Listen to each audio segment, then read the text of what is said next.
All righty, folks. So good to be here. Thank you for coming tonight. My name's Michael. I got to grab dinner with some of my friends that live here in San Antonio. Yeah, San Antonio's got great food, right? Yep. Yeah, Austin's got great food. But if you get out of Texas, it gets pretty rough. Right? Like here in Texas, like before a meal, I'm like, Jesus, thank you for the food. But when I get out of Texas, I'm like, Lord, forgive them. They know not what they do. Like I was at a wedding in Ohio, and they're all talking about how we have farm to table, and I was like, bro, in Texas we have cow to couch. That's how good we have it. They were like, no, our food is locally sourced. And I was like, bro, our cows are personally known. They have a name. And we love them. Yeah, it's great being in Texas. I've been in Texas my whole life. Do we have anybody else that's lived in Texas their whole lives? Yeah, we got a few. And we got a lot of people moving here. They're always giving us a hard time. You know, like our capital's so big and our flag and our F-150s. But I'm like, bro, it's because we're surrounded by horrible states. Like, it's not us, it's them.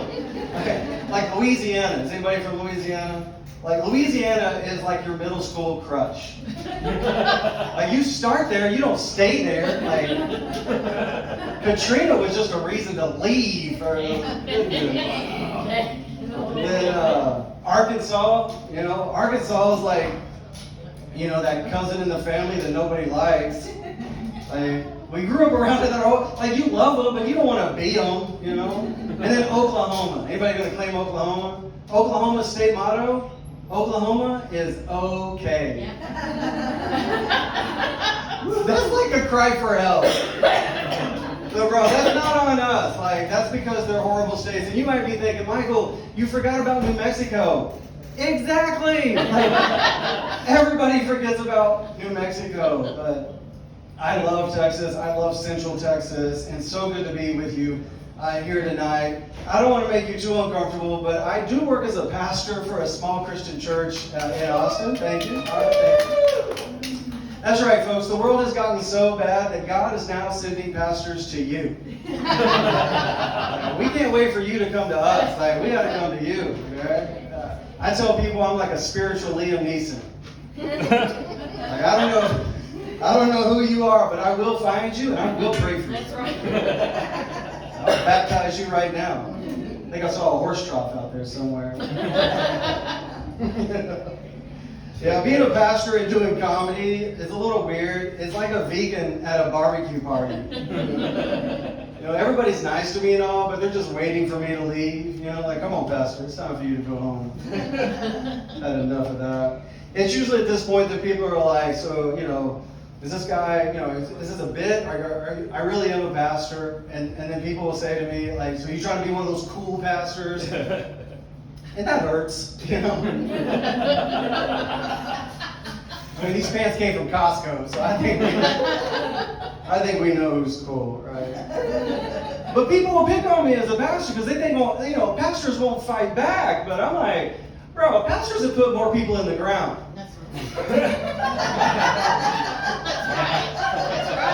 Than heart disease, right? Like, be careful. Y'all are a good crowd. Yeah, that's good. He's still trying to figure it out. I said pastor, and he got nervous. But I'm going to get you, man. Don't worry. At least a laugh out of you. It's good. Make me work for it. Don't just give it to me. Like, when I get it, it's going to be a big deal, right? I'm not just a pastor though. Like I'll go to hospitals and visit people, in hospitals when they're sick. That's kind of a pastoral thing though. You try to visit that friend at the hospital, they're not going to let you back there. But for me as a pastor, I can go anywhere I want. Like doctors and nurses are like, get him in here. Like this insurance bill's crazy.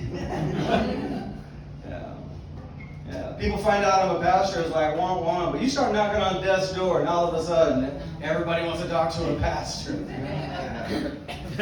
Daniel asked about people being married. Anybody married here? Some married folks? Yeah, we got a few. I do marital counseling, so if anybody wants to do anything you want to work through right now. Some of my marital counseling kind of feels like some of my comedy shows, right? Because it's just me in a room with like 2 other people. Nobody's laughing. I also I do weddings. Anybody want to get married? Yeah? Dearly beloved. I did a wedding out in the hill country recently, and it was the trailer part, not the wealthy part of the hill country. And you know how at a wedding they'll do like a unity candle? This couple did a unity branding. Now, What? you ever smelled burnt flesh at a wedding?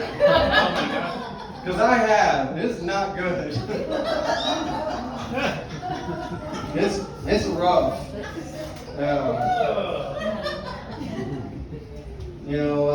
When I tell people I'm a bachelor, sometimes they can get kind of nervous around me, or they get really religious. They'll start talking about like my uncle's a deacon, my grandmother, and I'm like, one guy got so nervous around me, he just started saying, heaven, yeah. I liked it so much, I got stickers made out of it. Heaven, yeah, isn't that awesome? Yeah. It's pretty funny. Also, I turned 50 recently. That's pretty fun. Yeah, I like being in my 50s. When I was younger, I felt all this pressure, like, what am I going to do? Like, how smart am I going to be? Now I know. This is it. When you get to your 50s, people are so excited for you. They're like, yeah, you're not dead. It's a miracle. I did it. I knew I was getting older when I just started watching Paramount Plus all the time. I can't handle Netflix. That's scary.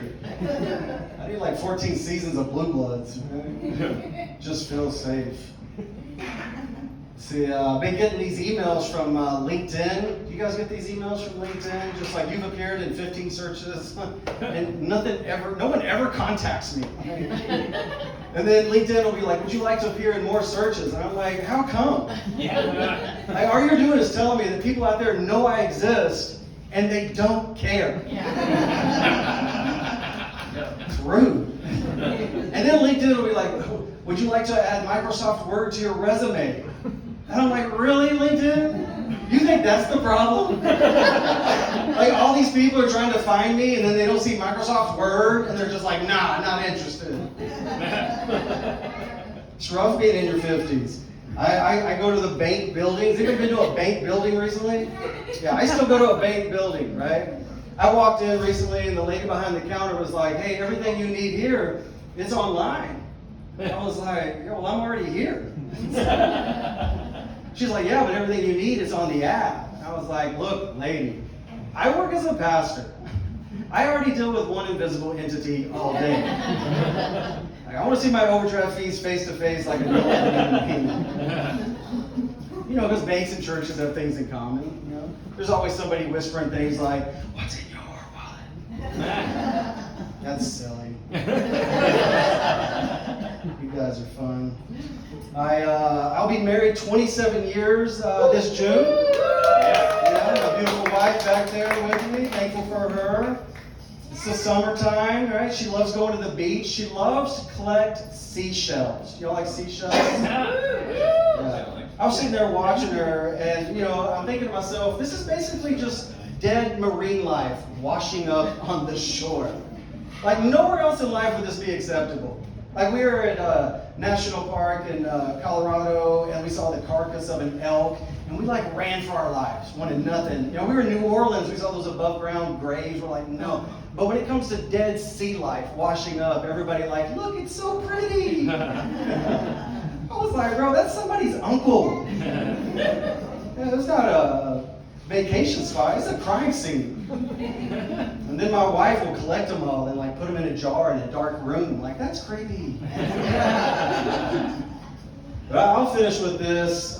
Just kind of my secret to a long-lasting marriage. You ready for it? It's adult children that live at home. I don't know if we have any of those with you, so this might sting a little bit tonight. My guy, yeah. Nothing will unite a husband and wife more than a 25-year-old living at home. There used to be a time like I wanted the 25-year-old to move out of the house. Now I just want their dishes out of the sink. Like I would just be like, come on.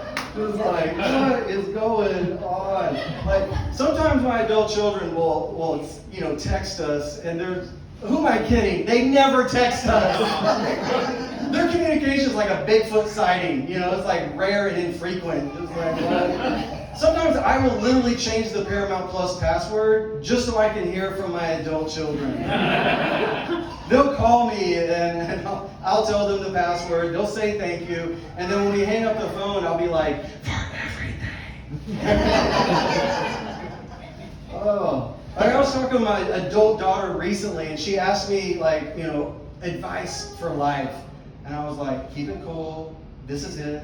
Let's go.